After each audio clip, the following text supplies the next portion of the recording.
Hello. Okay. How are my fellow quarantinis doing? It's a weird time, but here we are. So I hope everyone is doing well though. Anyways, I'm just going to give a little brief intro on kind of what this video is about, what I kind of want to do with my channel, stuff like that. So anyways, this video will be about vintage fashion and how to get started in it.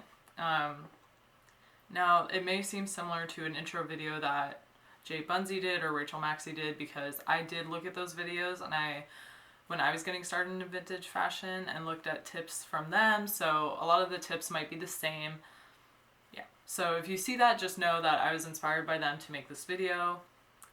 Also, if you're getting into vintage fashion, I would recommend not only looking up JBunzie and Maksy, but if you have a TikTok, look up Jasmine Chiswell, aka the Marilyn Monroe girl. That's not her name, but like everyone kind of knows her as that because she literally looks like Marilyn Monroe and it's amazing. Like, I love it. And the Pinup doll. I think they both have, all of them actually have great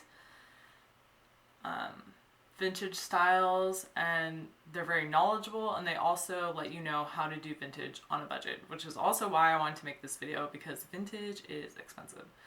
So now, if you're into vintage, you may be thinking, oh my god, this is so overwhelming.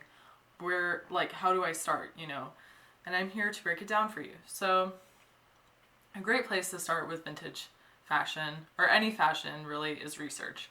And I know if you're a former student like I am, when you hear that word, you might get PTSD. Because research is often a word that's intimidating, and it's very like, But it doesn't have to be that way.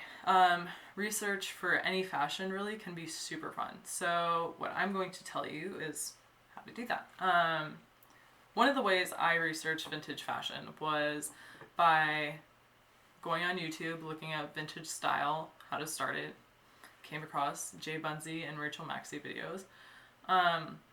And also watching movies from whatever era you want to target. I would recommend starting out with one era and then kind of nailing that one and then going on to another, because for me, I'm organized. So I just want it to be like, okay, overall, I would say my wardrobe is consistently more 50s and 20s geared than 80s and 90s, but I do have styles from both those eras.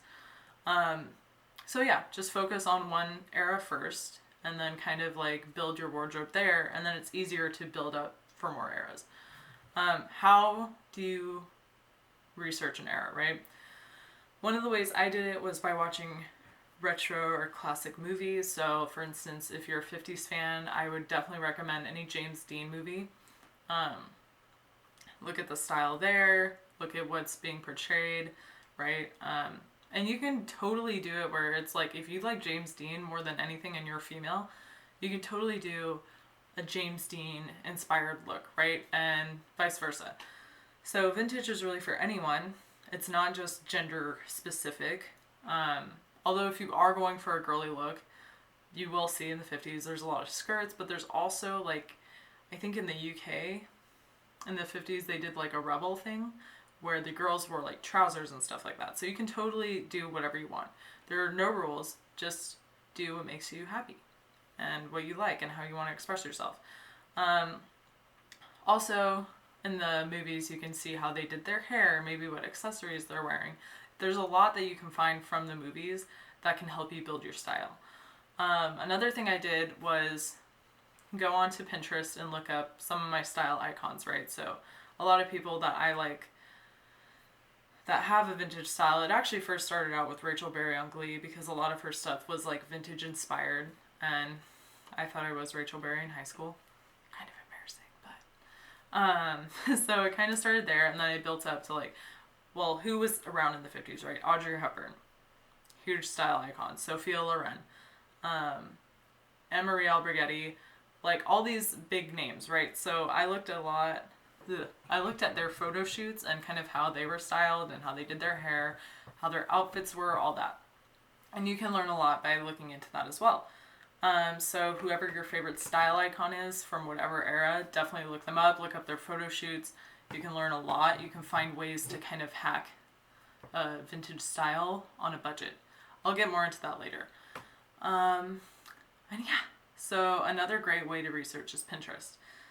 Simply just type in 50s style or Audrey Hepburn photo shoot, and you'll see so many options, so many great things. And yeah, also I've found that even looking at old patterns can teach you a lot about the style, because it's literally like geared towards that era, right? So on Etsy, you can find a lot of great vintage patterns and then kind of get an idea of what the style was back then and then mimic it. Now, where do I start other than research? I would say start incorporating slowly, because vintage can be kind of like,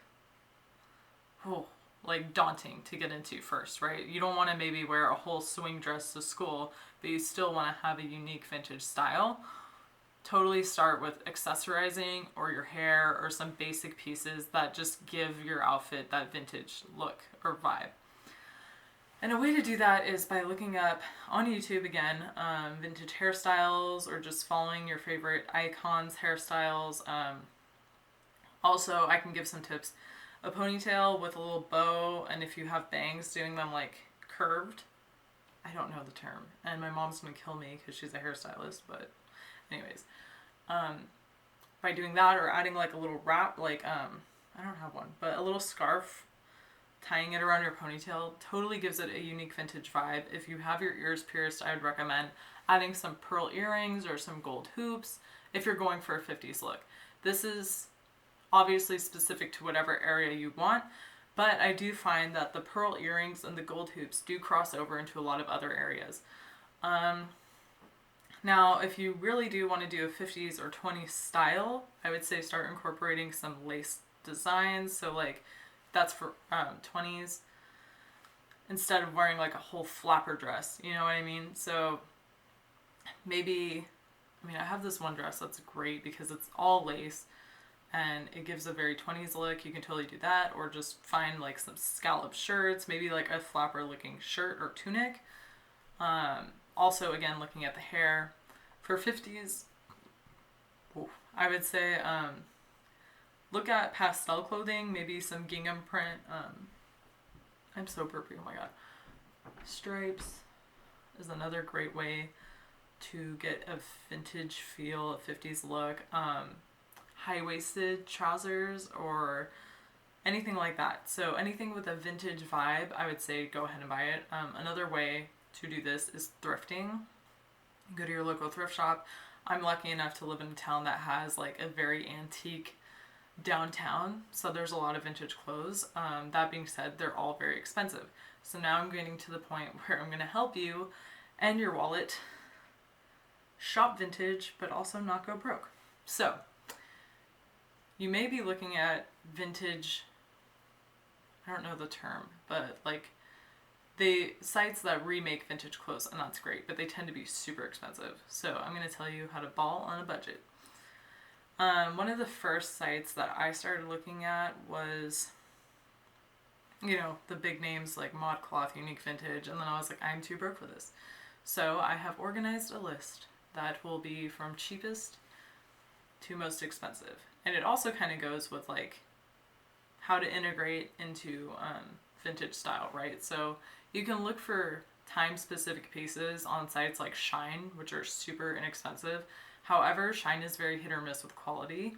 I personally ordered a bikini from there and it was totally cool, so I had a good experience. Again, I've only ordered like one thing, so I can't really talk, but they do have a lot of cheap stuff. I did notice that they have a lot of vintage influence stuff as well. The next shop I would look at for vintage inspired stuff is Forever 21 or Charlotte Russe. I remember there was like this top from Forever 21 that had like buttons on the side, which is another very vintage look. That's another tip. Find anything with buttons, stripes, polka dots, gives it a vintage feel automatically. Charlotte Russe has a lot of high-waisted stuff, a lot of pastels right now, so if you're interested in the 50s, I would definitely recommend them. Old Navy has a lot of great vintage-y things. If you're looking at the pixie pants, I personally have a few pairs that are very vintage. White sneakers, another great vintage thing, or a basic colors sneaker. Fashion Nova has a whole little vintage section now, but I noticed that in general they also have a lot of high-waisted stuff, a lot of cute skirts, tops that do have a vintage feel.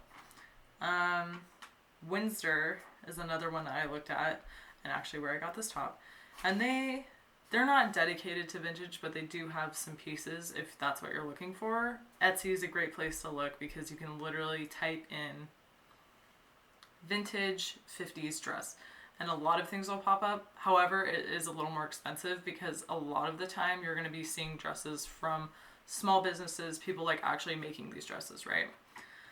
Modcloth, like I said, a great little vintage site. They do have a lot of vintage inspired clothes, I've noticed now. Where I first started shopping, they had a lot of vintage clothes in general. Obviously a lot of this is remade, so it's kind of better quality than actual vintage clothing, and they have more sizes, which is great. But yeah, they're a great site. I would definitely look at their sales if you want to really go with like the vintage, like the cheaper sites I'm going to mention. In their sale category, they have pretty much any style piece from any era. That didn't make any sense, but you know what I'm trying to say. And Unique Vintage is another one. Again, look at their sales because they tend to be more pricey. Pinupgirl clothing, super expensive. I don't even know if they have sales, but if they do, check them out first because the dresses are like $200 and I'm like, what? But they're cute, so. And last but not least, the Pretty Dress Co., aka Pretty Dress Company. They have a lot of vintage inspired dresses, very cute, but very expensive as well. So I hope this helps if you're trying to start out in the vintage world. I need some tea. And I hope that you take something away from this video and you learn a little bit more about vintage style because I do personally love it. I could talk about it all day. And yeah.